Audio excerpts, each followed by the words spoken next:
Afternoon, folks. My name is Maria. I'm going to say a few words before I hand it over to Gerald. Thank you for coming to our session. As you can see, this is a 300-level session. It's going to be very dense. We're going to cover a lot of ground, have lots of examples, and we're going to go fairly fast. If you have any questions for us, we'll be able to answer them after the sessions, and also you will get access to the recording and the deck that we will be using today. Now, we are here not only to present. We are here also to learn from you, and we're going to use live polling to do so. It's going to look something like this. Our session is split into 4 main themes. Each one, we will have present you a major problem or a challenge that we're observing across the industry. Then Gerald will share with you how they're solving or solved the problem at Cuscal. And then at the end, we will have a slide with a QR code that you will be able to access to give us your input, because we want to capture what's on top of your mind. Sounds good? Cool. Let's get going. First of all, I would like to provide some context. I've been working with a large number of financial institutions in Australia, and I believe I've noticed quite a few interesting things that are specific to that region, and I want to share them with you. Many of you might know already that Australia is a developed country that has got a massive land size. It's literally slightly smaller than US, but it also has got a disproportionately tiny population. It's only 25 million people that live in Australia. So the main language is English. And if you want to get an idea of how small the population is, think about 3 New York cities, or it's slightly larger than the population of Florida spread across the US. So these things, which is developed country, with tiny tech-savvy population and modern legislation, is what makes us, I believe, unique, pilot ground for many tech companies and financial institutions. I'm going to give you a few examples. Australia was one of the first countries to start using PIN codes instead of signatures. And in fact, we already discontinued use of signatures altogether. We were also one of the few countries who early on started using EMV chips on the cards. We adopted mobile wallets. We started using touchless payments.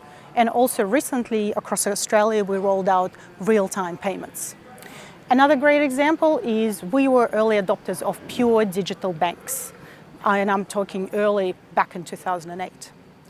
Now, on the tech side, my favorite example is VMware.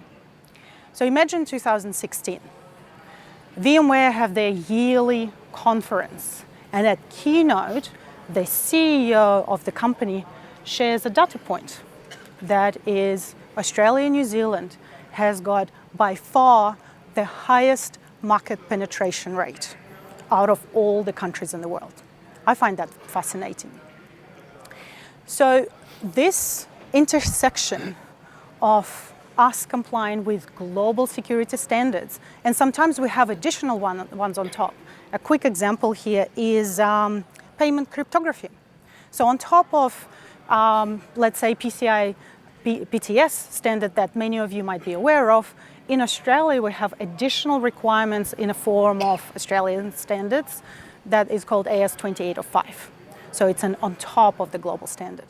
So going back to the intersection of complying with global security standards while trying to satisfy a tech-savvy, mature, demanding market and having a tiny population to execute it with, I think makes us fairly creative.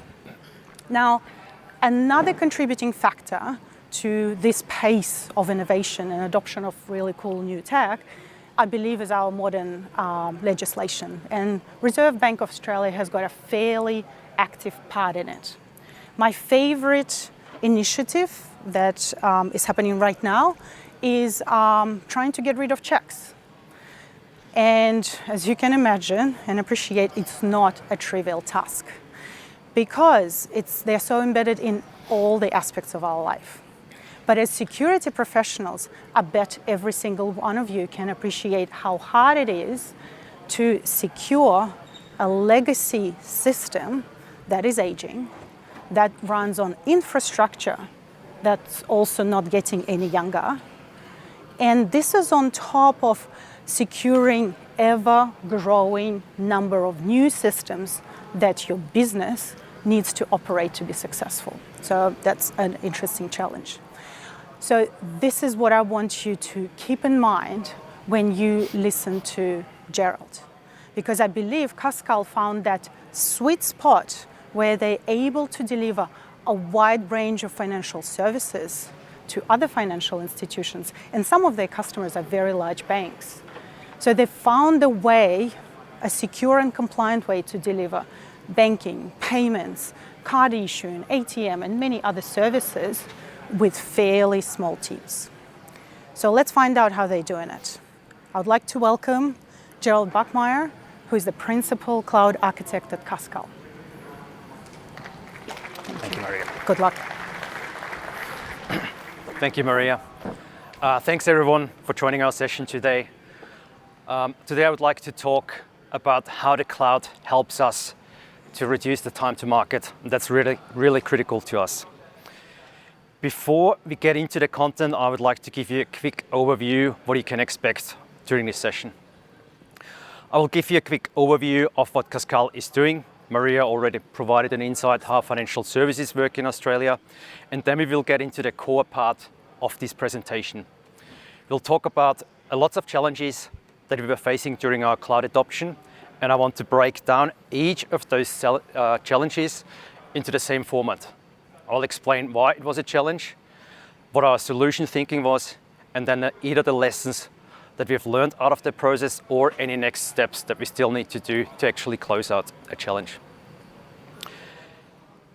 And because there are so many challenges, I'm breaking it down into 4 sections. So we have the first group, we will start on cultural challenges, followed by the security of the pipeline, then the security in the pipeline, and we will touch base a little bit on supply chain risk, and then wrap it up with the key findings. Okay, let's start with a quick introduction. What is Cuscal? So we are a major payment provider in Australia. In order to manage payments in Australia, end to end, you need to have a bank license. And that's needed because each transaction needs to be settled with the Reserve Bank of Australia. They make sure that no money can be injected into the system. We do have big competitors in the market. So we have 4 big banks in Australia. In terms of employees, some of them are 100 times larger than we are. So we need to be really smart in how we approach things. And payments are a really successful product in Australia. So we have real-time payments. The same second when you transfer money, the other person can see it in their bank account. And the last time I paid something in cash in Australia is now 2 years ago. We're not only doing managing financial or payments, there are other financial services we are offering, including open banking solutions and financial crime detection, which we offer as a service to third parties. Because we manage such a high volume of financial transactions in Australia, we are classified as a critical infrastructure provider. That means we need to architect our solutions accordingly, and that means they need to be really resilient and secure, also because we are PCI compliant. Let's have a look how Cuscal traditionally delivered solutions. In the past, we had a project-centric approach. So that means a project team was formed. The project team was designing a solution, implementing a solution, testing a solution, and then handing it over to another team, to an operational team. This is now fundamentally changing. And this is really important to understand because what I'm saying now will explain why we take those decisions in the following minutes. So we're now transforming the business from a project-centric approach to a product-centric approach. So that means we want to empower our business domains. A business domain, for example, is regulated data or card issuing or acquiring. So how do we do that? We have our internal framework. It's called Cuscal 3. Cuscal 3 describes how we empower the business domains and the organization as a whole. So we have those business domains, and underneath From a logical point of view, we have the enablement layer. The enablement layer makes sure that we give the business domains what they need: reusable data, reusable components, building blocks, and so on. As you can tell, that's a big transformation, moving from a project focus to a product-centric approach, decentralizing governance, empowering the business domains. That's huge. And with that, there are also a lot of cultural challenges that are coming. And that's the reason why I want to start with the cultural challenges first. Okay, let's have a look at ownership in our team structure. We have traditionally divided between infrastructure and application. And that gets clear when you look at some of the business units that we have. So this is just business units within the scope of DevSecOps. It's not the entire organization. You can see on the left-hand side, there's an infrastructure team. The infrastructure team is managing on-prem solutions, on-prem infrastructure solutions.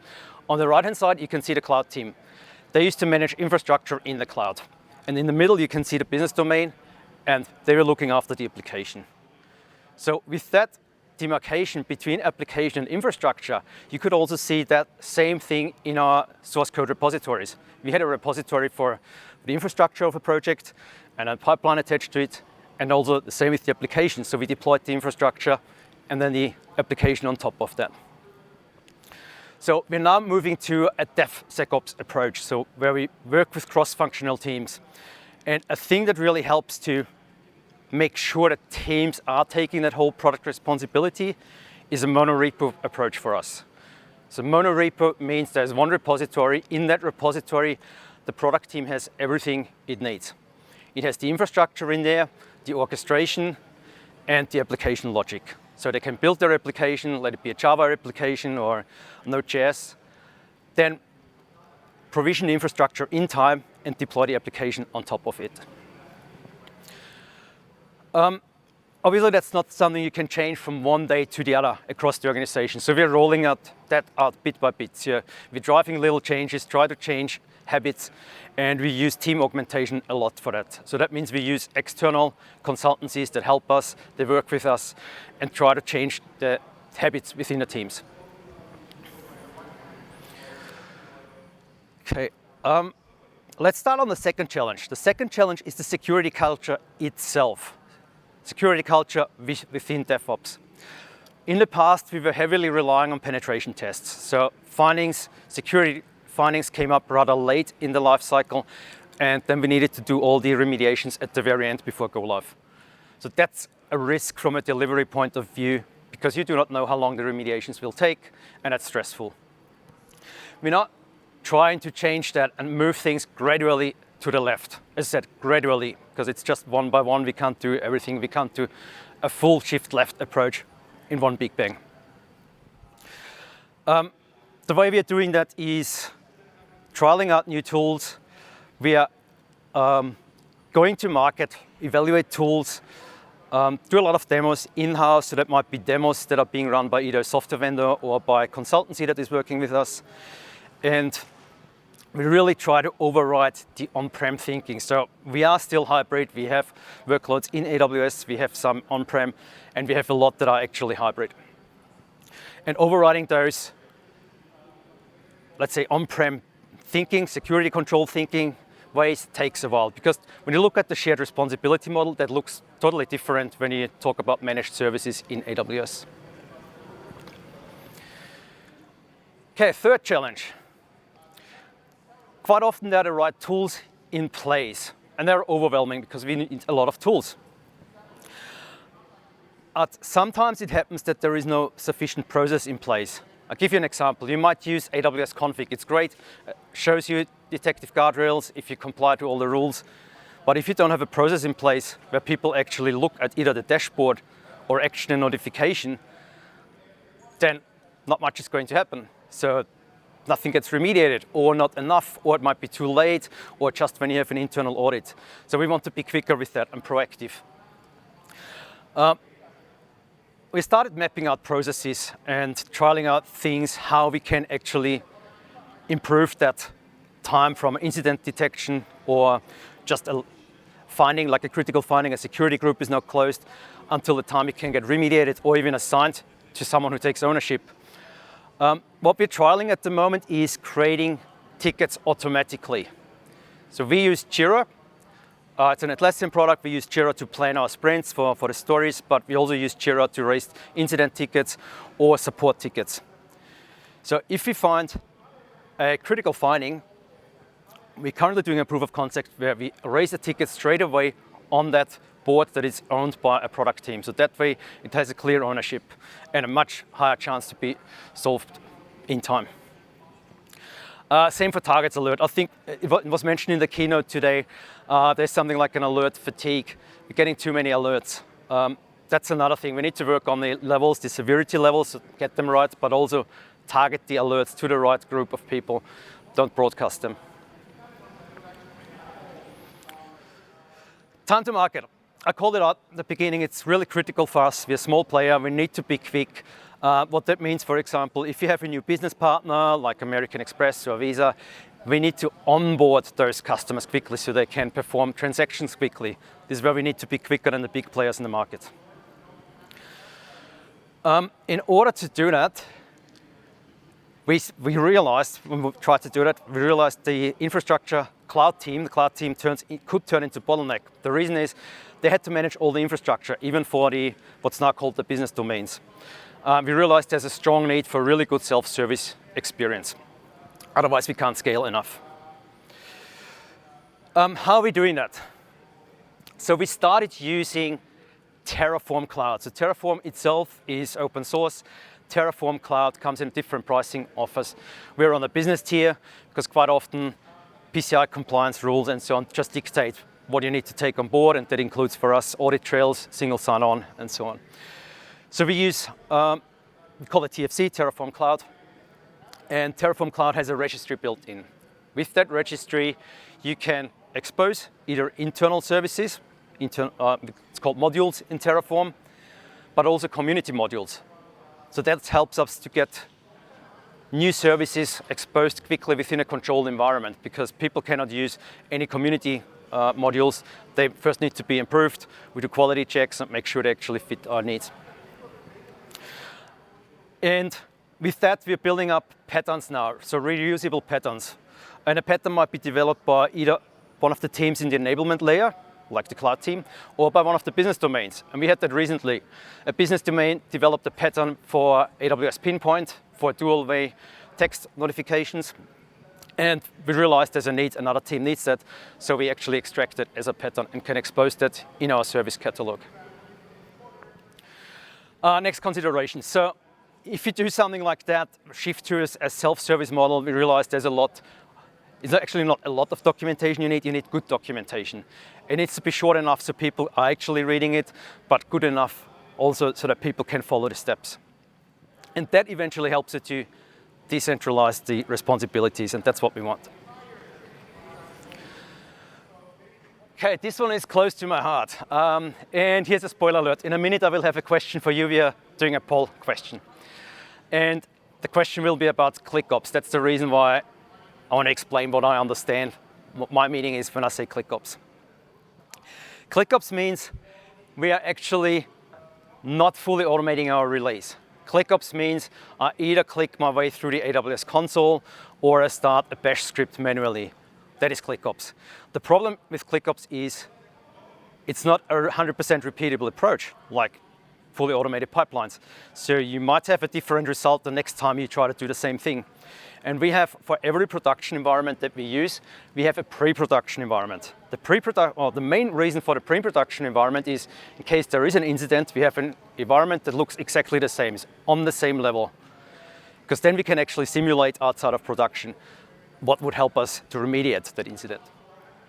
But if there's an inconsistency, then the value of that environment is pretty low. So what are we doing here? We're promoting automation in general across the board, across all business domains. We're encouraging people, we're inviting them to demos, to training sessions. We're slowly reducing permissions for human access, and that's important. Because otherwise, people will still might try taking an action and deploying something quickly manually. Because it's not that easy really building up that automation. And I found the critical part is really if a team is already heavily invested in ClickOps, is getting them on track and actually start doing things with the full automation approach. Because for them it will be quick to do a little task quickly manually, but we just need to allocate enough time. And that's a matter of, depends on how your organization solves that. For us, this has a lot to do with budgeting for it, and then we can actually draw from a bucket for remediations or reducing tech debt. The other one is obviously preventative guardrails help. So if you put, for example, service control policies in place that make sure that you cannot deploy something manually, then at least you're safe from that point of view that it's not happening. Okay, and here, as promised, is our very first poll question. Can you please get your phones out and scan that barcode? In case your phone doesn't catch on, maybe just zoom in or tilt the phone a little bit. And I will read out the question. On average, what percentage of your pipeline is still manual or ClickOps? Is it somewhere up to 10% or between 11 and 20 or 21 to 30 or 31 or more, or maybe you don't know. So just pick one response, a single response answer. Okay, I think we are ready to switch to the results. Curious now? Because I'm thinking we are at a security conference, so I would expect some maturity level, but then also there's probably a lot of corporates here where they are not top, like bleeding edge yet. Okay, so we've got 23%. That's pretty good actually, a low percentage for 10%. And we got 30%, 31% or more. Okay, I would be curious actually to see another breakdown now. I've seen some organizations make a cautious decision of either critical applications need to be deployed manually because they go through a quarterly release cycle and the newer stuff gets released more frequent, or it could be the opposite. Okay. And also, if I ask the question again next year, I will probably think that the percentage improves a little bit and there will be more automation. Closing out with the last challenge under the cultural section, and that's the learning curve and complexity. We know that tooling can be complex, it can be overwhelming, and if you talk about full automation, the pipelines do become complex. There are a lot of tools that you plug in, functional testing, non-functional testing, compliance testing, performance testing, and so on. On this first picture on the top left, it has two halves. We can see the infrastructure pipelines that we used to have in the past. And on the top half, you can see the old world. The old world, for example, for infrastructure as code, we used things like Ansible, Ginger templates, so that we can have CloudFormation templates, generate new CloudFormation templates out of them. All kinds of bash scripts, and Terraform and TerraGrunt in there. We're reducing, simplifying that. Everything that is strategically new is being built in Terraform with Terraform Cloud for the pipelines. And we have a domain that is so heavily invested into CloudFormation, so we're not changing that. So you can see it's in general being simplified, but then you can see a little new icon there that's only on the bottom, not on the top. That is the symbol of OPA. Not sure if anyone of you has already heard about OPA or uses OPA. It stands for Open Policy Agent. It's an open source framework, and Terraform Cloud can integrate into it, so you call the OPA APIs. We use it to, for example, enforce naming conventions. So when we create new repositories, and we do that in the code via pull request, or when we create a new pipeline, the name needs to pass the naming convention check, because we have more than 800 pipelines, and it's just impossible if there's no naming convention to find the right pipeline. We're using more tools, obviously, as well. On the bottom half, you can see the application stack. We use SonarQube, checkmarks, and others. We, at the moment, probably have a little bit of overlap when it comes up to scanning capabilities, and we still need to find out what's a good way. Can we still drop one of the tools in the mix? The way we evaluate tools is going to market, getting demos, building proof of concepts, probably common practice. We are currently working on a sandpit, and when people hear sandpit, they quite often think it's an account in AWS. But we're building a sandpit that helps us with the broader picture. So the cloud team has currently 3 cloud platforms. We have GitHub Enterprise, we have Terraform Cloud, and we have AWS. And with that sandpit, we actually want to give them an end-to-end automation capability, so they can, in that sandpit, build their own pipeline, raise a pull request, and with this pull request, they create their own pipeline, and then build an application and deploy that together with Terraform Cloud and GitHub Actions. So we use GitHub Actions for the application layer. A challenge that we're facing all the time is licenses are not always cloud friendly. So we have different business domains with always external consultants coming on board and offboarding. So the size of the teams changes all the time. And this is where our license models are a bit strict. So we're still working on a way that's a bit more efficient for us. Okay, so that was a big topic. We're now getting into security of the pipeline. The first challenge, I will be quick because that's for us, the decision is driven by constraints. When we onboard someone and they get access to critical systems, they need to go through reference checks. So therefore, you can only be onboarded to Active Directory through the HR system. So you need to prove that you have a police check and so on, and then you get onboarded to Active Directory. It helps us with the compliance audit as well. That worked for us in the past. And by the way, people get offboarded automatically as well. So if a statement of work comes to an end, then the individual gets removed from Active Directory, or at least set passive. So that worked for us in the past. We're not changing that. We continue doing that, even though it means there's a bit of a lead time required for the onboarding, but that's a compromise. At least it's 100% secure for us. The next one, the next challenge, number 2, is least privilege access. We have been in our AWS journey now for 5 years. 5 years means there's a lot that has been built out, a lot of IAM roles that have been deployed, and quite often an IAM role, the scope gets expanded of an application, you need to ask for more permissions. But after a while, those permissions might not be required anymore. And then you have too many permissions basically assigned to an IAM role, and that gives you a hard time in an audit. So we're looking into ways how we can reduce that. We're currently using IAM Analyzer manually, and IAM Analyzer can look into your roles based on historic data, tell you these permissions are not used anymore, they haven't been used in the last couple of months, and then you can reduce them. But it's a lot of effort doing that manually. So still looking into ways how we can automate that. Ideally, I would like to have a tool that generates a pull request. We just do the review and then update the code, and the role itself is updated.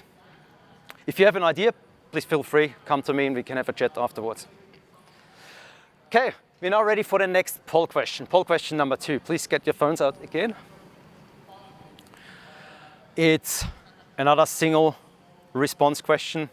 And the question is, what is your organization's main approach to deploy AWS resources? Is it CloudFormation, CDK, Terraform, or Pulumi, or anything other? I'm curious here to see 2 things. First of all, the CloudFormation versus Terraform balance. And then I hear a lot of good things about Pulumi, but I haven't seen it in production. So I wonder if anyone is using it.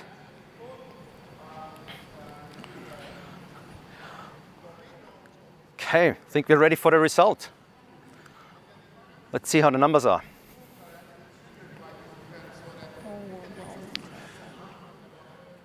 Oh, Terraform, 71%.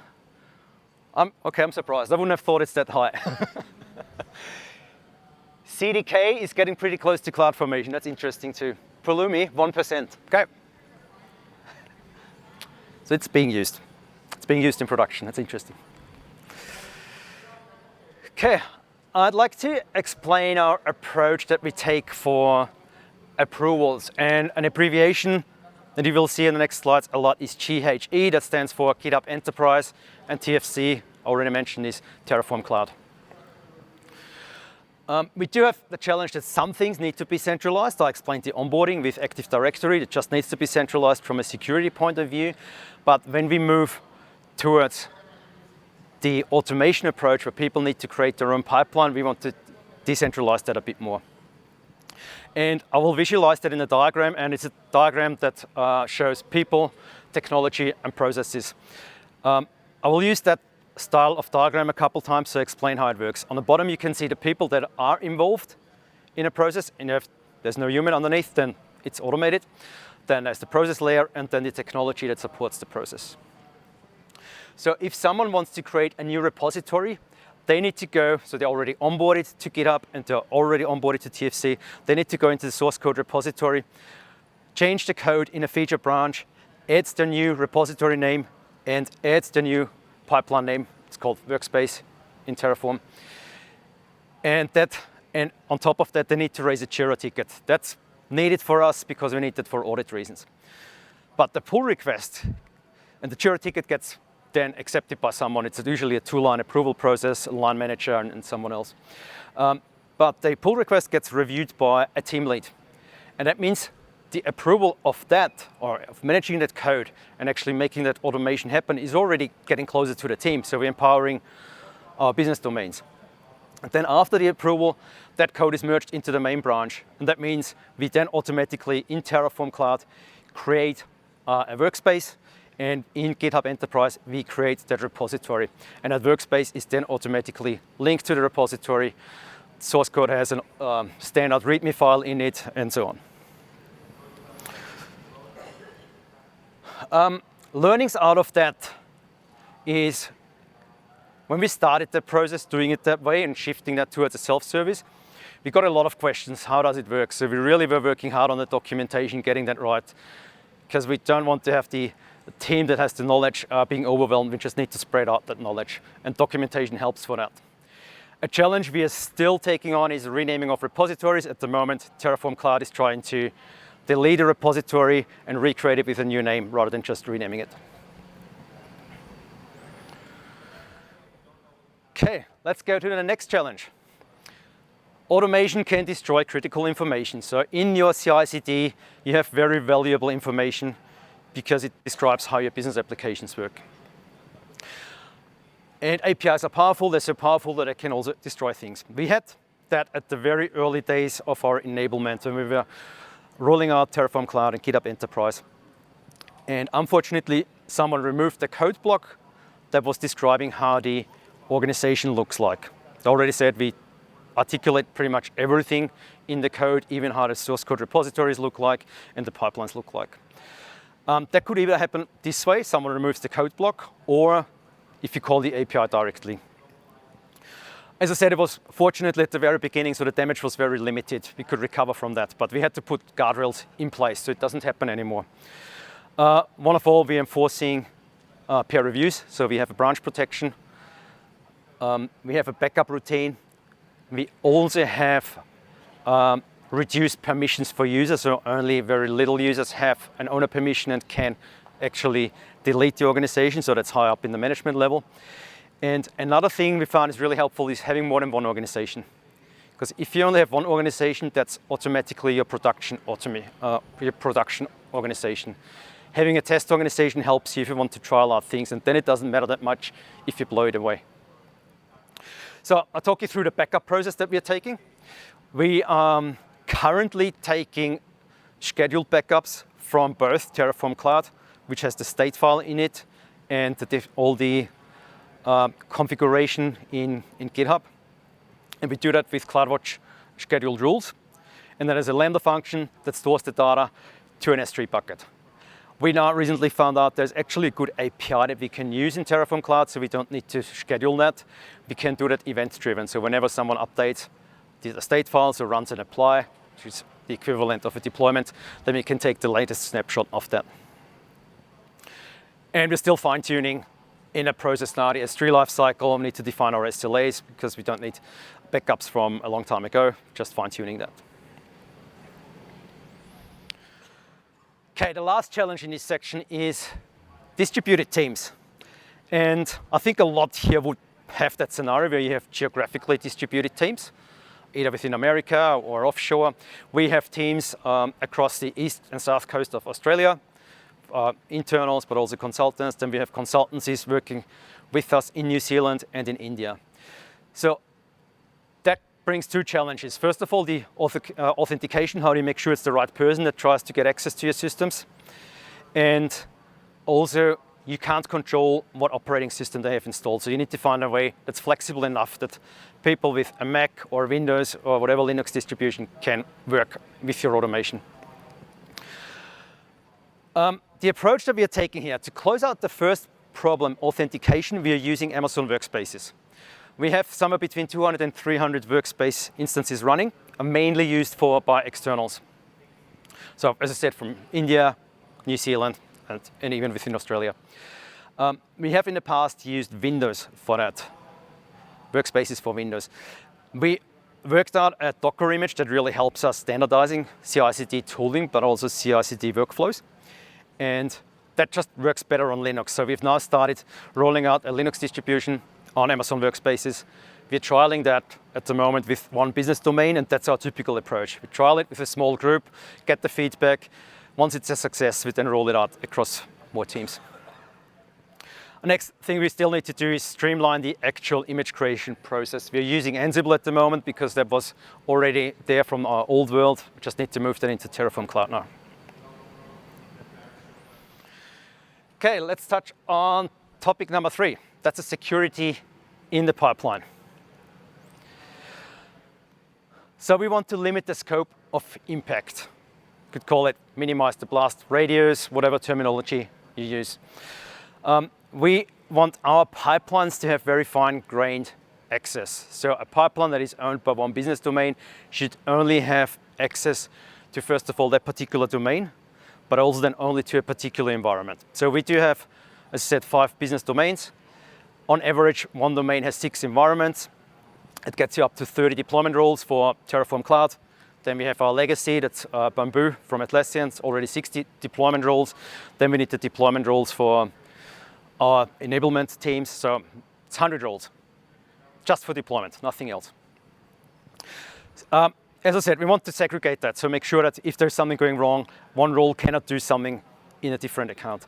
The way we solve that is we have a fine-grained approach for IAM roles, and we deploy them on an OU level. So we use AWS Control Tower to manage our organization.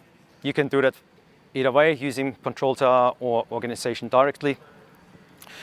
And this shows us how we deploy. So we have a 2-tier OU structure. And in that OU structure, we then attach the roles directly to an OU. A thing that helped us when we came up with the new roles, for the new deployment roles for Terraform Cloud, is mapping permissions up front. So finding out different business domains have different needs. Let's say there's a data team, they obviously have needs to deploy Redshift or S3, large instance, 4x large instances or even bigger. Whereas other teams that focus on APIs don't need that. So if you go really fine-grained on either a positive list or negative list of services that a business unit can use, then you want to have this fine-grained control. What we found is really powerful for deploying stacks or deploying those roles is CloudFormation StackSets. And that might come as a surprise because I talked about Terraform, but you can use StackSets out of Terraform. Let's have a look how it looks like. I'll first explain, so I saw the percentage was pretty high of people that use Terraform, but for the ones that haven't been exposed to Terraform, I just explained one really important concept in Terraform, and it is the concept of a provider. A provider is a set of API that you can deploy against. So a provider can be AWS, a provider can be your on-prem environment, a provider can be Jira, for example, and so on. So in that line that says provider, where it says AWS, that's actually the type of API that we are using. Then where it says alias, that's a logical name where we can use to reference the provider. So if I need to deploy to different platforms, then I can switch providers in the calling code by referencing that logical alias. Then I define the region where I want to deploy to and a list of accounts that are possible for the deployment. And that becomes very repetitive if we talk about doing that code block for every OU. By the way, I want to call out one feature I really like there in Terraform is the tags feature. It's on the bottom. Because when you have a set of standard tags, you define them here, that gets deployed to every resource that is deployed with this provider. Okay, how does that look like? So removing that, we're still using that we're using CloudFormation StackSets. How does that equivalent look like with StackSets, but in Terraform code? So on the top, we can see how we define a StackSet. StackSet has the logical name example, and in there we reference an IAM role that we need for the deployment.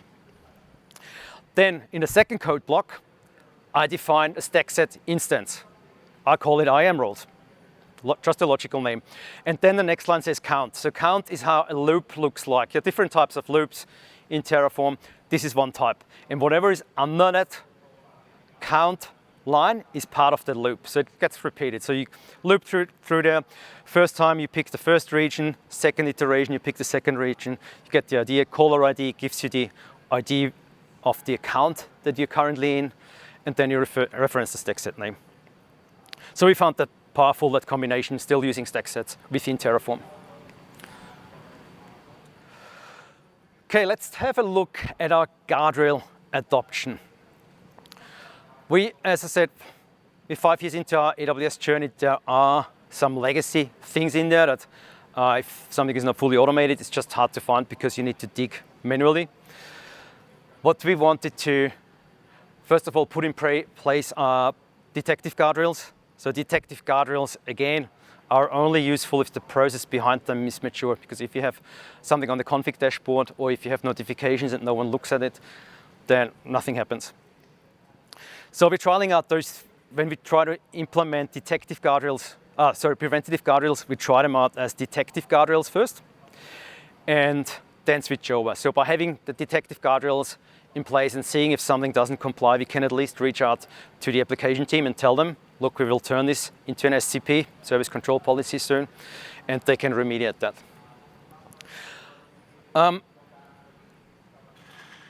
When you test SCPs, I called it up before, we have a test organization in Terraform Cloud and in GitHub Enterprise.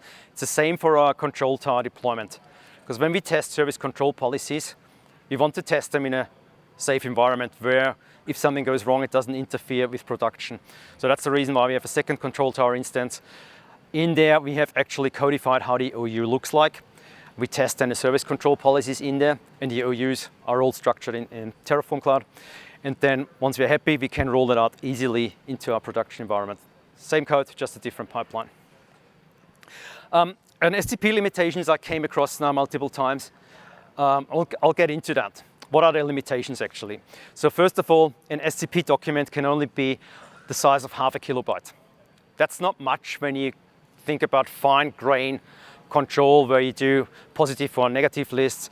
You're really specific about actions. Can you only do a describe or can you do a write, for example? So you start hitting that limit fairly quickly. And also, a policy has a logical name, the SID. That counts to that size limit as well. So if it's fairly long, you're basically cutting a space short. So the other limit, so that's a hard limit. You cannot increase that, 0.5 kilobyte. The other hard limit is you can only attach 5 of those service control policy documents to one OU within AWS organization. But the good way around that is, so we already mentioned we have a 2-level OU structure. You can have 5 service control policies on the top level, and the child level can then inherit those 5 policy documents, and you can still add another 5. So that gives you space to move and build more SCPs, be more fine-grained. It's a journey, you won't get it, I think no one gets it right the first time, and you start tweaking. I'm calling it out because I had it in the past where we hit that limit and then you really need to think your way through how can we actually get around this. And if security puts on the pressure, we need to get this SCP rule. It can be a bit frustrating because all you get is an error because you hit the size limit and you cannot update your SCP.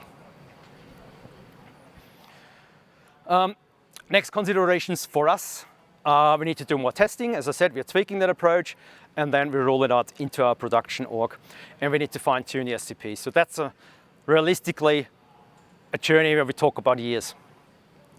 If it ever ends, I don't know. Okay, I will show you now how we manage our SCPs because we want to avoid code duplication. So I mentioned we have those service control policy documents. We attach them to several OUs, but we do not want to duplicate the code. I start with explaining what a terraform module is. A terraform module is a reusable block of code that can be invoked somewhere else. And then you can hand in parameters, and if the module is written in a smart way, then it can take those parameters and deploy accordingly. You could do this for CIDR ranges, for example. If you deploy a VPC, feed in the CIDR range, and then it deploys the VPC accordingly.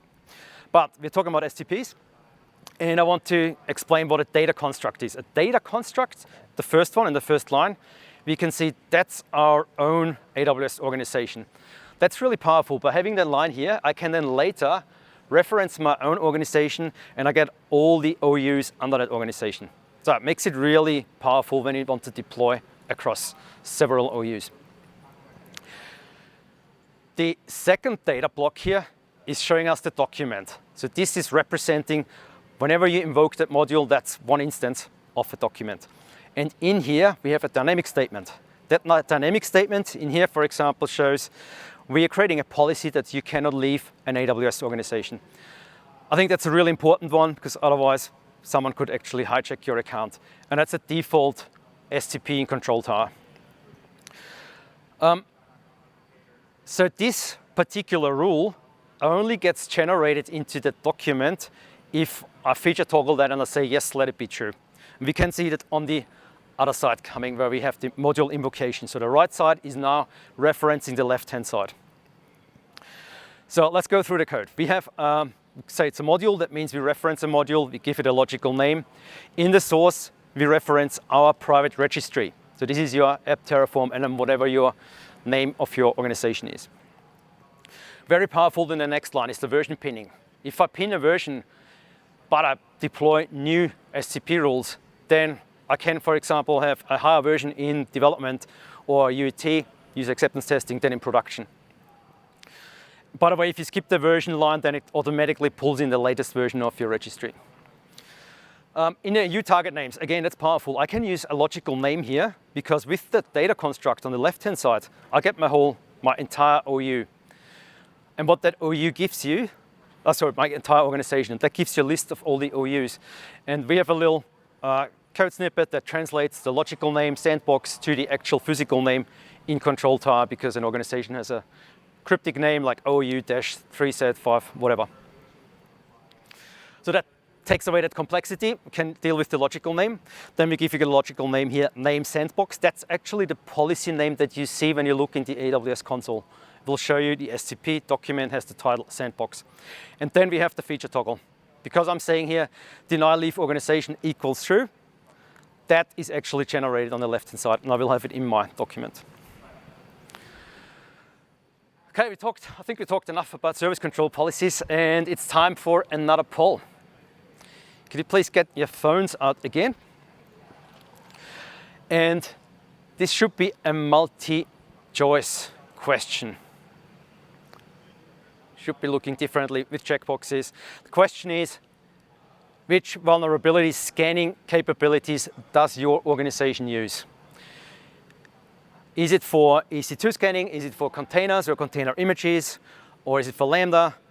None of the above, or you can select all three.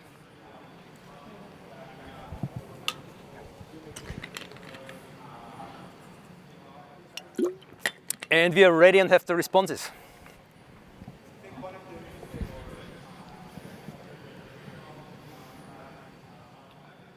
Okay, we got EC2 and containers on the same level, 38%. Lambda is interesting, because when I look at Inspector, it's not that long that Lambda scanning got included. And none of the above, okay. I'm not sure if there's a reason or if it's just concerning.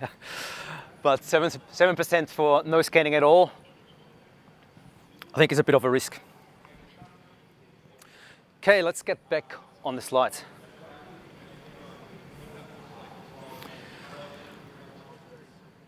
Okay, so let's talk about vulnerability scanning, aligned to what the question just was, scanning for EC2, Lambda, and ECR. The challenge is with vulnerabilities is, yes, if you scan today, if you release a container, for example, you scan it as part of your pipeline, there might be a vulnerability coming up next week because they just come up all the time. So we basically need to cater for two use cases. One is the pipeline scanning, but then again, the ongoing scanning in your environments. A challenge there is we use a lot of open source libraries. So our business domains have to some degree freedom of the language they use.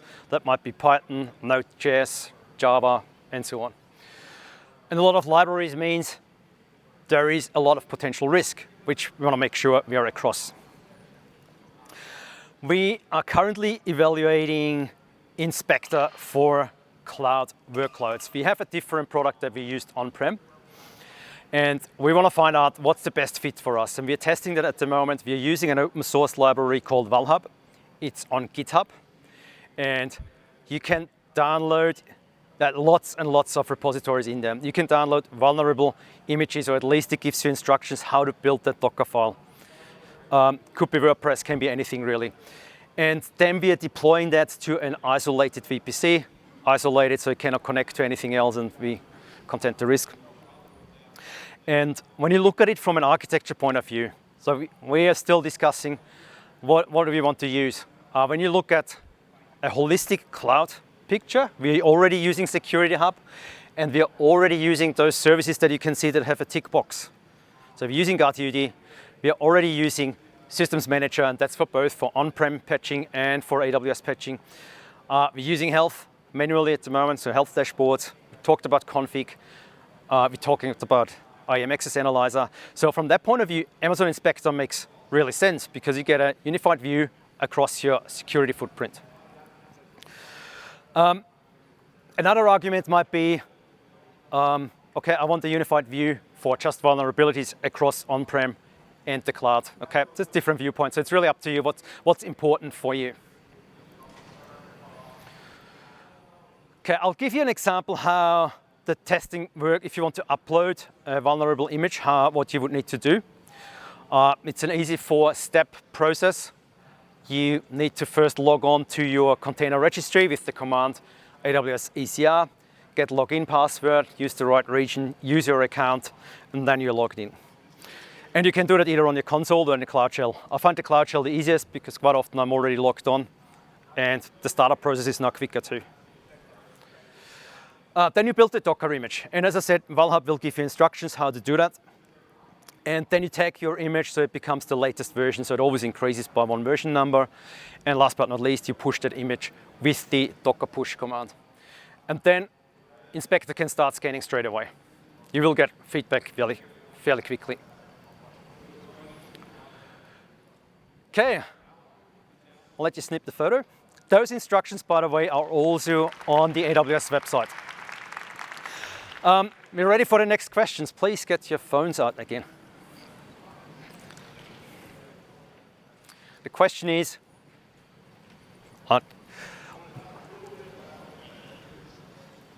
sorry, I think I got the slides wrong. Yes. Where does your CI/CD toolchain run? Question is, where does your CI/CD toolchain run? Is it in your controlled cloud environment? Or is it running on-prem? Or is it a SaaS solution? I'm interested in the result. We have guiding principles, and the guiding principle, one of them is SaaS first, followed by serverless, then PaaS, and infrastructure as code as a very last resort. So you can tell already by picking Terraform Cloud, SaaS product, GitHub Enterprise, SaaS product. Let's see if we got the results.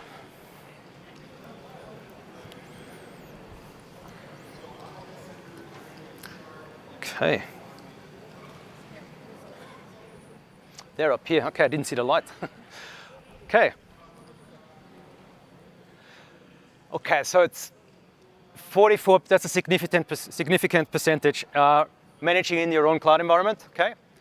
But SaaS pretty close. On-prem and other, okay.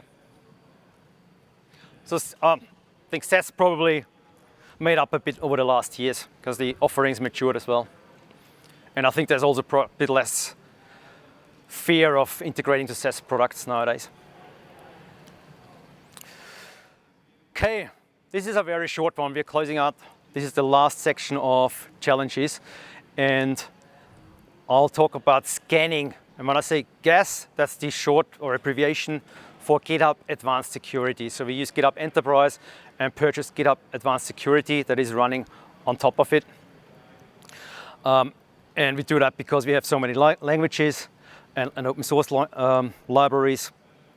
But we also want to make the integration easy to a scanning solution, and that's why we picked GitHub Enterprise. I talk you through the diagram again. It has the same style: people, process, technology. And at the beginning, we can see there is a security or a cloud engineer, and you can upload a Serif file. A Serif file is a file standard for binary vulnerability scanning. GAS itself cannot do dynamic scannings, just static, but you can upload a Serif file that gives you the findings from a different dynamic tool, and then you can trigger actions with GitHub Actions.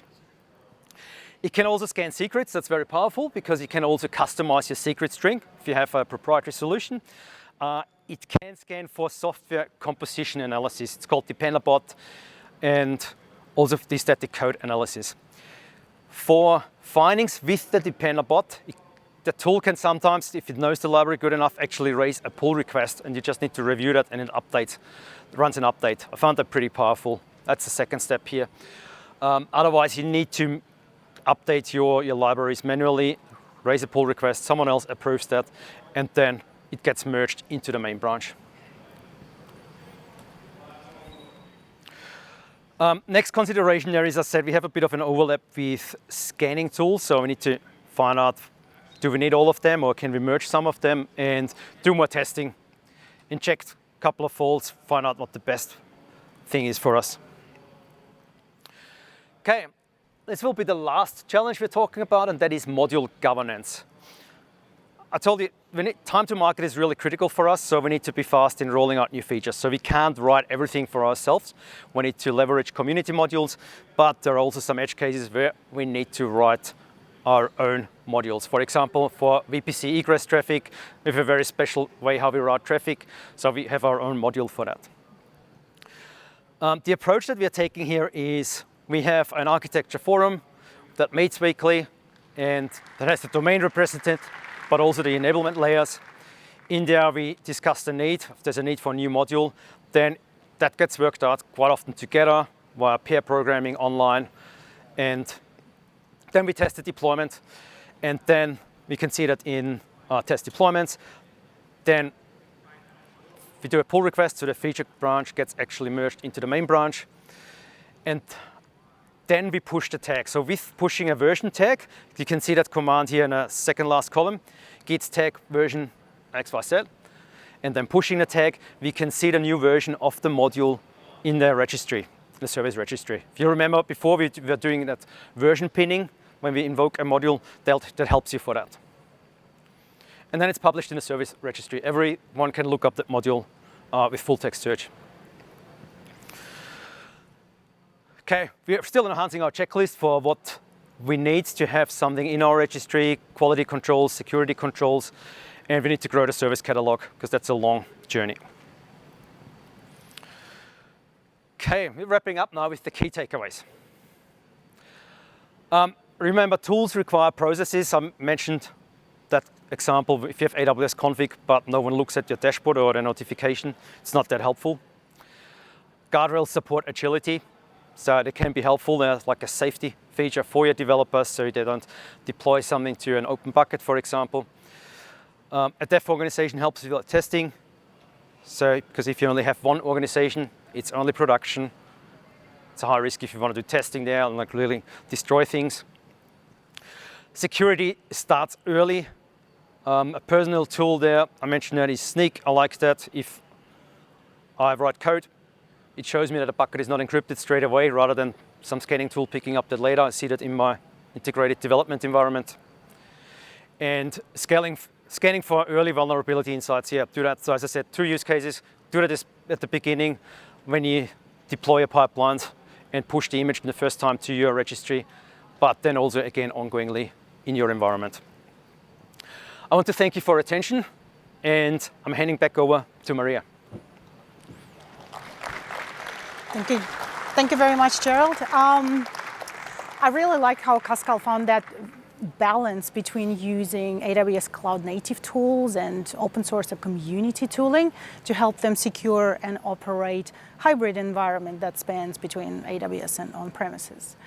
I hope you all learned something today, whether it was about DevSecOps or something about Australia. And I was actually quite surprised by some of the poll results, like about terraforms or about clickops or lack of automation altogether. So eager to pick your brain if you're eager to discuss it afterwards. I really would like to pick your brain one last time. In the session survey, using session survey in the events app, if you could leave us feedback, that would go a very long way to help us improve and iterate. I would like to thank all of you for being an awesome audience, not only eager to learn, but also to share your thoughts. I would like to thank Cuscal leadership. I think it takes a lot of courage to share and support a session like this one. And of course, I would like to thank Gerald. Thank you, Gerald. It wouldn't be the same without you. Thanks, Maria. Enjoy the rest of the conference.